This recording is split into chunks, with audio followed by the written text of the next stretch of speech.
If you mention the name E. Dudley Parsons in the Morningside neighborhood, you're likely to get a smirk, smile, or hear a political opinion. And a new memoir penned by Parsons' granddaughter preserves stories about her grandfather, family, and world history. We sat down with Janet Parsons Mackey to hear her story. For me, this whole list of members and topics.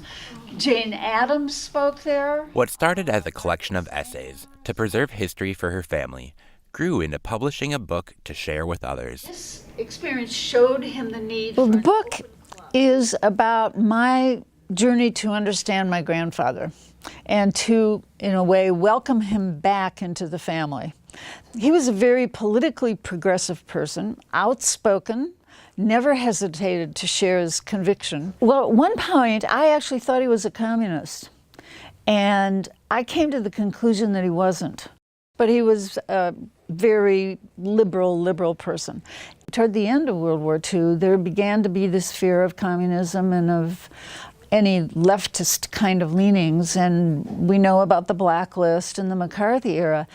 Well, my father could have lost his job, where that was the fear anyway. He had the same name as my grandfather and had to constantly say, no, I didn't write that letter, no, I didn't make that statement. So the result in the family was a shutdown of this political conversation. You don't talk about it. You know, you don't want to raise fears. You want to be friends with your neighbors. You don't want their enmity. Janet's great-grandfather arrived in Morningside circa 1909, right around the time the Grimes brothers platted and opened up the neighborhood.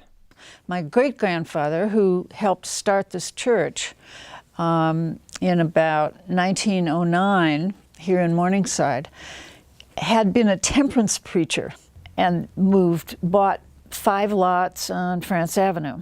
At that point, he said, I don't want to live in any community where people aren't willing to study the Bible. So he gathered these meetings, and then eventually my grandfather moved in shortly after 1909. Janet's father was a contributing writer for early editions of About Town, documenting Edina's early history. And he did a lot of research on them. I don't know how many there are, maybe 15 or so that he wrote.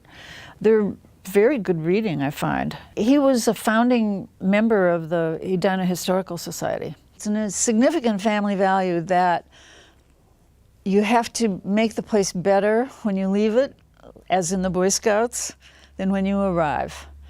And you have to find your way of doing that. Through this journey researching the stories of 3 significant generations, Janet was reminded about the importance of history in our community and our lives. I think it does help us shed light on what's going on in the present. From Morningside, Matt Koskinen, Edina TV.